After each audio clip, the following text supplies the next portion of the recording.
Hey, what's going on YouTube land? It's your boy TJ, and welcome to my YouTube channel, Wrestling Nostalgia, where I give my reviews on the WWE shows and PLE events. And today, we are going to be reviewing Raw, February 12th, 2024. So let's just go ahead and get right into it, right? So we're opening up with a six-man tag match, which was Jey Uso and the New Day versus Imperium, which is very weird to me, seeing Jey Uso and the New Day like tag team up, seeing as though that they were like tag team rivals with his twin brother. It is kind of like weird a little bit, but hey, you know what I'm saying? What can you do? So anyway, Imperium is basically the members that make up Imperium are the Intercontinental Champion Gunther, Liquid Kaiser, and Giovanni Vinci. So basically, we started off with Woods, Xavier Woods, and Liquid Kaiser. They ended up, you know what I'm saying, locking it up, and then they wound up kind of getting exchange of blows against each other, frequent tags before the breaks and all that other good stuff. So after that, I remember at one point in the match, Gunther was involved or whatever. It was him and Kofi. So as like the match was going on, Gunther knocks out Jey Uso off of the ring, the apron. So then he's got the Boston Crab on him. So then he got back up and he was all like, "Oh, that's how you feel? Okay."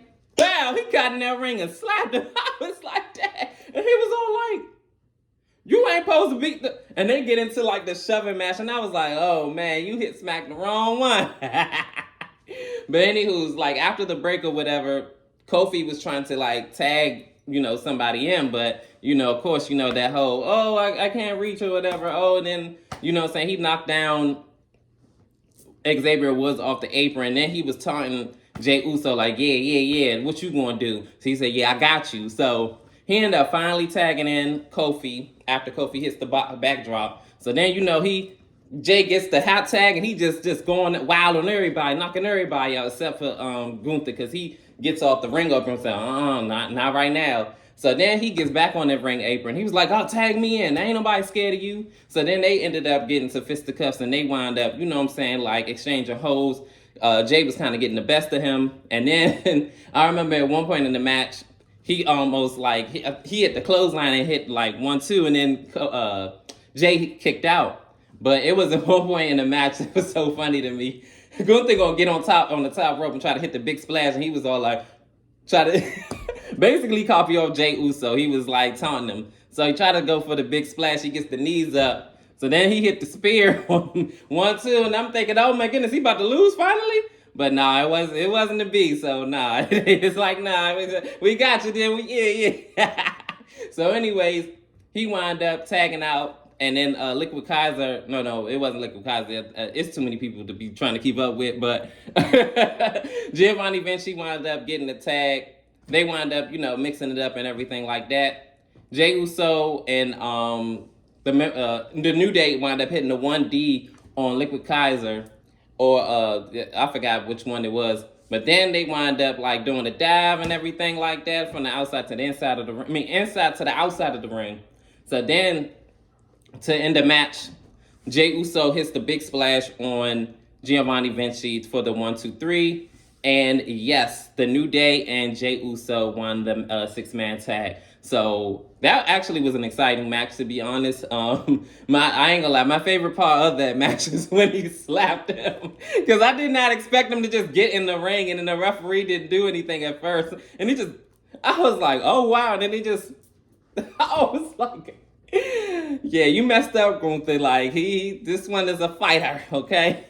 But yeah, I really did enjoy that match. In this next segment, they wound up doing like a recap of the WWE press, WrestleMania press conference. There ain't nothing really like a whole lot to say. I already covered it in my video last couple of days ago. So if you want to check that out, you can check it out. But, they just did a recap of that. But then this next segment, I'm actually really, really, really, really looking forward to seeing Andrade and his comeback story. Basically, he said that he wrestled since he was like 13 years old.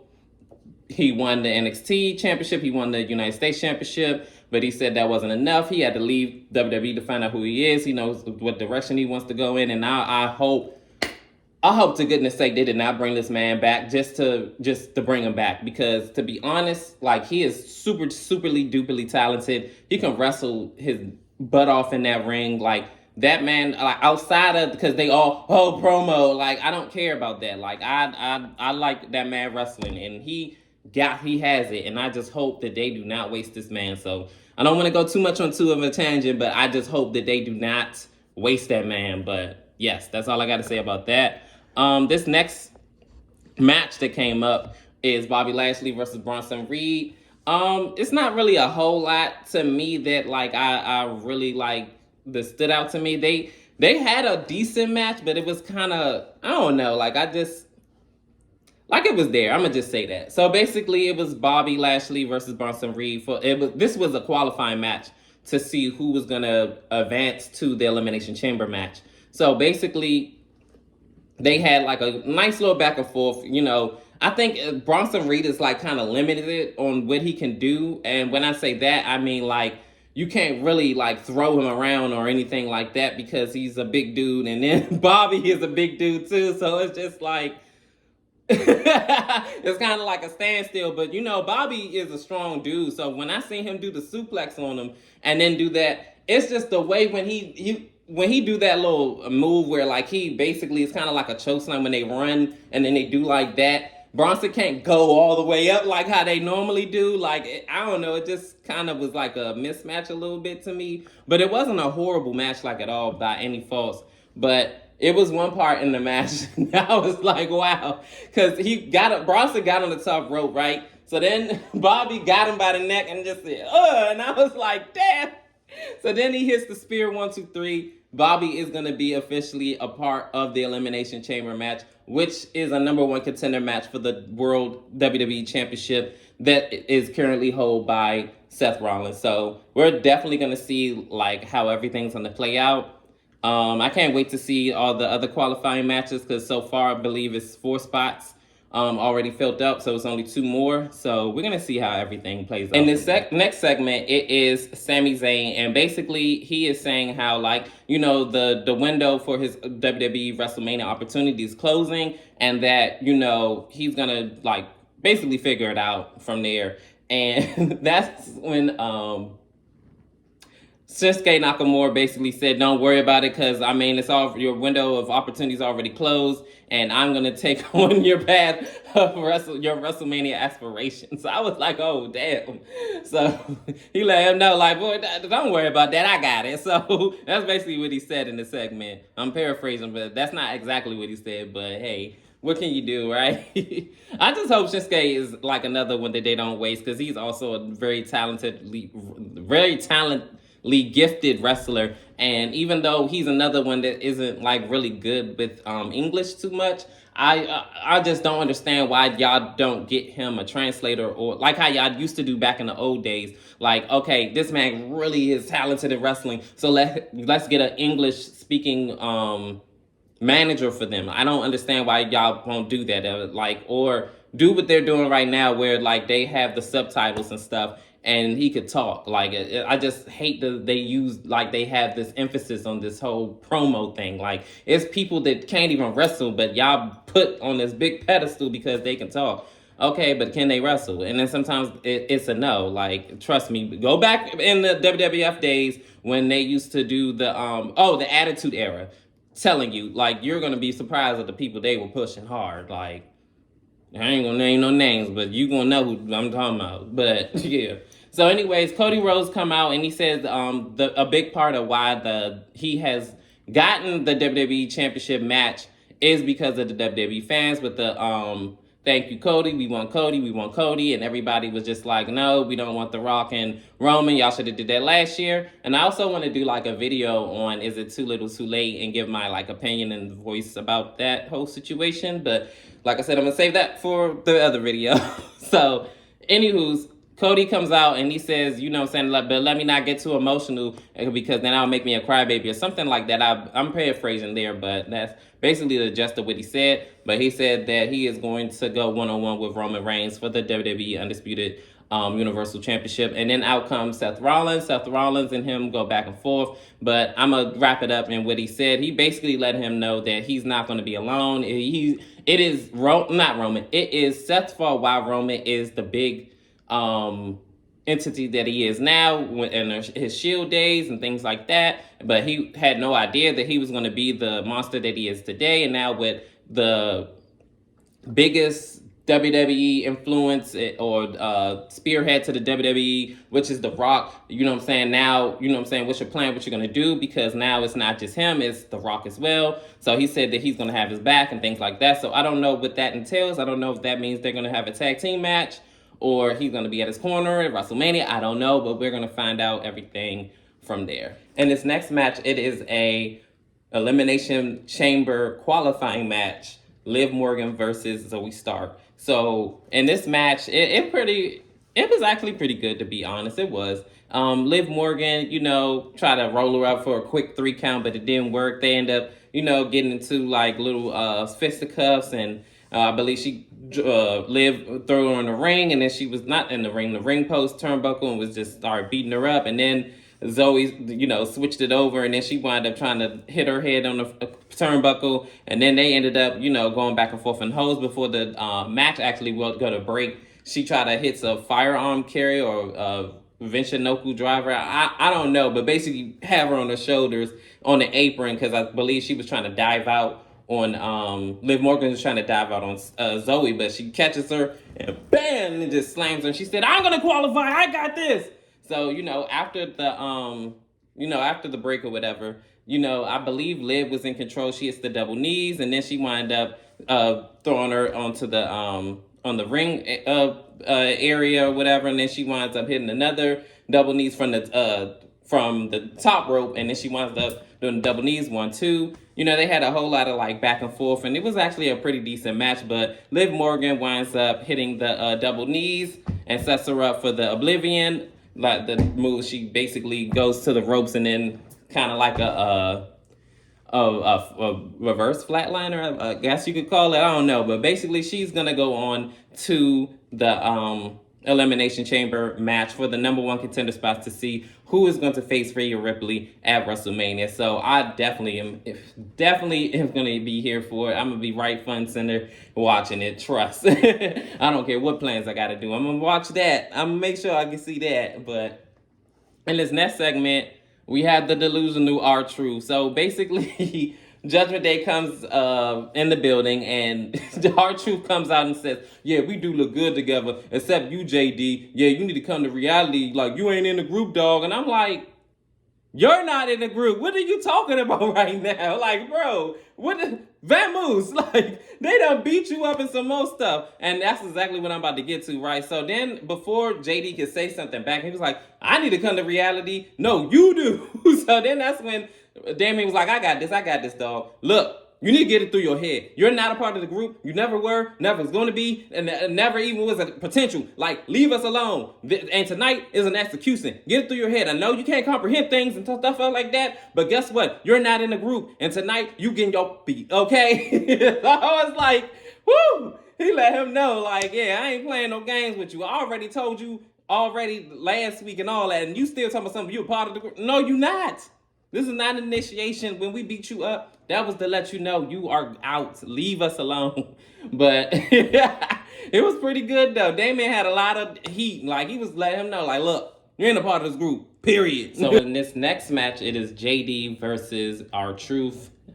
Man, it was so crazy. Like, right out of the gate, R-Truth gets kicked in the gut by JD, and then he snap nails them, and then they wind up like getting into fisticuffs. R-Truth wind up like, flipping everything around. He wound up beating him in the corner. They wind up like right before break, he hits the attitude adjustment. It's formerly known as the FU. And then when he goes to pin him, Dominic winds up pulling JD out of the ring right before the break. So after we get to the break, JD and R-Truth are in the middle of the ring. JD has like a sleeper hold. He winds up reversing. Make a long story short, basically, JD hits this, I believe it was called the Devil Inside Me or something like that, that his new finisher is called. It's crazy because the move it's really like high impactful, but it kind of reminds me more of like a high impact backdrop. 1, 2, 3, the match is over. It's crazy to think about R-Truth being a former NWA world champion back in 2001, I believe it was. It's crazy to see where he is now, that he's like a high comedy act. But anywho's, he winds up getting beat up after the match. Well, before he got beat up, he actually was handling his own against the Judgment Day. But of course, you know what I'm saying, like Damien comes in and knocks him out, and then everybody just jumps on him. But then out comes DIY, and they helped him out. And I was like, oh, okay. You know what I'm saying? They, came out and helped the boy R-Truth. It was actually a pretty decent match, though, actually. I keep forgetting how well R-Truth wrestles because, like I say, he's such this comedy act. Like, he's just so well-rounded, like, guy as far as, like, in the ring. And then he can also, like, talk and stuff. Because actually, I meant to say this, too. Like, before the match actually began, he was on the phone with somebody telling him, can you get on the plane and help me out? They gonna beat me up, man. I'm like, what? And then Adam Pearce is all like, you have a match. You need to go out there right now. Right now, not 5 minutes and all that. No, now, your music playing. Now, go. I was like, oh, man. It was wild, but yeah, JD, R-Truth is really like a hidden gem. Like, that man definitely... I'm gonna be honest. I do want him to win the world championship at some point. I mean, I still keep forgetting that this man is 50 something. Like, and you mean to tell me he never won the world title not once? Y'all just was like just a regular guy. Huh? In this next segment, Becky Lynch comes out and she basically is saying that the road to WrestleMania have been a hectic one. You know what I'm saying? Like, with the twists and turns and it's being unpredictable. She loves it. She loves this business. She goes on to like say that how like, her obsession since she was 15 years old has been both a blessing and a curse. You know what I'm saying? Like, it's a blessing because I get to meet all of you and I get to travel and I get to do all these different things with the WWE. I've done made history, done main evented, the first woman to main event and run at WrestleMania, but it's also been a curse because I'm away from my family, miss weddings and, her father's funeral and everything like that. But, at WrestleMania, she's going to go on to, first she's going to beat whoever in the Elimination Chamber. She's going to win the Elimination Chamber match. She's going to go on to beat Rhea Ripley and be the new World's Women's Champion, basically. That's in a nutshell. But then out comes Nia Jax. Nia Jax comes in with this whole new different approach. Like, she's coming in all like sobby and stuff. Becky, I just have a word with you. Can I get in the ring? So then, make a long story short, here's her in her promo with her. She said, you're a great mother and everything. If I had a mother like you, I'd be so proud. And that, nothing's going to stop you with all the passion and everything you have. I know you're going to win. You're going to win that Elimination Chamber match.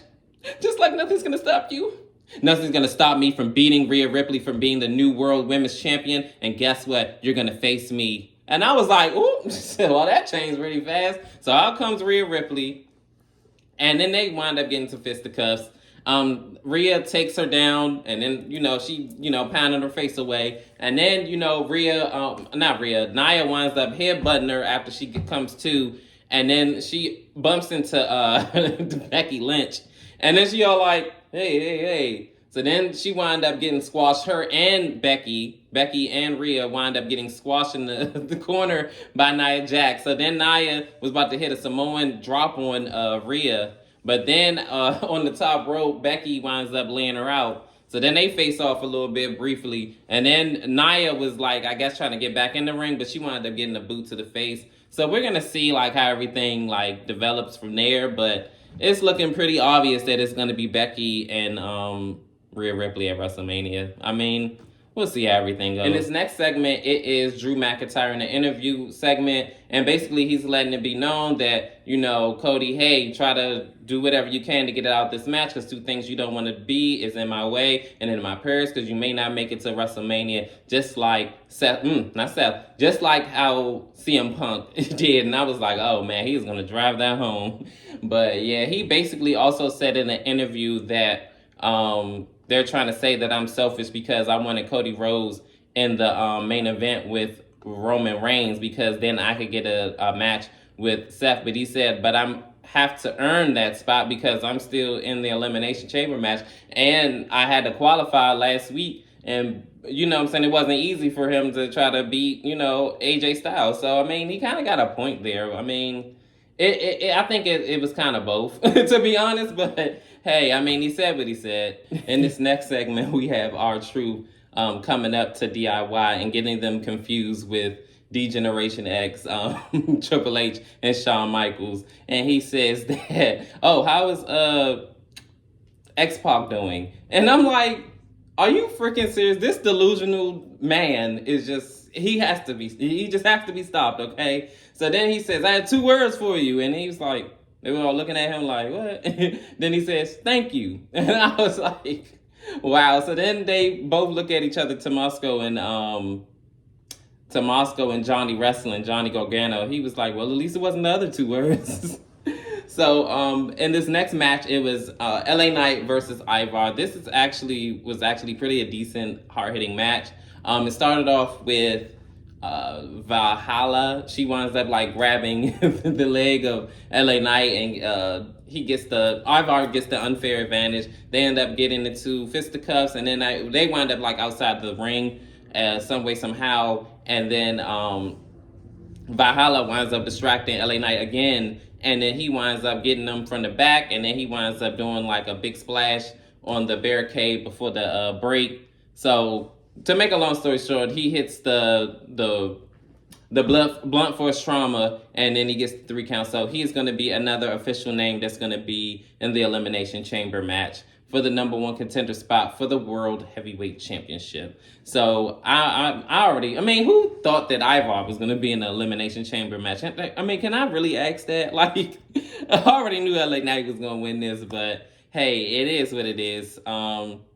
I think she tried to do like another distraction, but it didn't work. Only briefly, but then he ends up hitting like that little spinning leg kick, and I don't know how his big self can get his leg up that high, and then he tries to go for like a moonsault, but he missed. He hits the blunt force trauma, and then he wins the match. But moving on, it is Drew McIntyre. And he tells Sammy that basically keep his name out his mouth and keep your nose out of my business. Sammy says, you're in my way. So he just simply moves out the way, and that ends that segment. And this next segment, it is basically Chelsea Green and Indy Hartwell and I cannot think of that other girl's name. Candice LeRae. So basically, they're talking to Adam Pearce about being, I guess, an Elimination Chamber match. I mean, that wasn't like really discussed. It just pans over into Chelsea Green, and she's airing out her grievances and not having a match. And this, that, and the third, WrestleMania is not going to be the biggest it can be without her and all that other good stuff. And then that's when Indy says, well, I'm trying to wrestle in my hometown. And I'm thinking to myself, who cares? Just being honest, I really don't care about her wrestling. Like, she brings nothing to the equation. But hey, I mean, can you just have it like a backstage segment or something? Like, I don't know, but I don't see her being in an Elimination Chamber match. Sorry. I guess the next time when they come to Australia, maybe you can wrestle. I don't know, but I don't know. I just hey, mark my words, but I just don't see her winning that Battle Royal either. But if she does, she does. But we'll see how everything goes from there. Oh, and then that's when she was all like, oh, this is a loser battle royal, and I should already have a match, and all this other stuff, or whatever she said. So then when she turns around, I guess Zoe and Shayna took exceptions to her because she said something about, oh, it was a loser battle royal. So she was basically saying, oh, well, we came in here originally to talk to Adam Pearce about the tag team championships, but, we could go ahead and win that battle royal and destroy your championship aspirations and rip you limb from limb. And I was like, ooh. So then that's when Chelsea said, you mean to tell me those glasses didn't work and you didn't see them behind me? I'm going to management. I'm going to management. He said, I don't know when you're going to learn, Chelsea, but I'm management. I'm the one you need to talk to. It was just so crazy. Like, oh my goodness. That man, hey, he has quite a job ahead of him. In this final match, it is Shinsuke Nakamura versus Sami Zayn. They had a really great back and forth match. The thing that stood out the most to me is when he tried to hit the Kinshasa off the second rope. And then he did it twice for a 2 count. Sammy just would not like let up. Like they had a really great back and forth match. But unfortunately, Drew McIntyre, when Sammy was on the verge of hitting the Luva kick, like, oh, and another thing that stood out too is Sammy, like after he tried to hit the Halua kick, Shinsuke rose out the ring. So then when he was like trying to dive out on him, like while he was outside of the ring, like through the ring apron, the ropes or whatever you want to call it, he wound up kicking him and he just got stuck for a minute in the ropes, like, and then they rolled. That was just the funniest thing to me ever. But like I said, unfortunately, Drew McIntyre came out for the distraction. He distracted Sammy, and then Sammy got kicked in the knee, and then got hit with the Kinshasa, which is basically a knee to the back of his neck. 1, 2, 3. Shinsuke Nakamura wins the match. But after post-match, it ain't done. The heels come in the ring, and then he wound up getting beat down by Drew and, Shinsuke. But then out comes Cody, and he cleans Shinsuke's clock. And then he wound up getting in the ring and was mixing it up with Drew McIntyre. And then after Drew McIntyre, had this little 1-2 or whatever, Cody hits the Cody Cutter on Drew McIntyre, and then Shinsuke gets back in the ring, and then he gets hit with the Crossroads to end the night. This actually Raw was pretty good. I definitely would rewatch it. Definitely a good show. Comment down below and tell me how you felt about Raw and what was your favorite parts and everything like that. And peace. TJ, I'm out.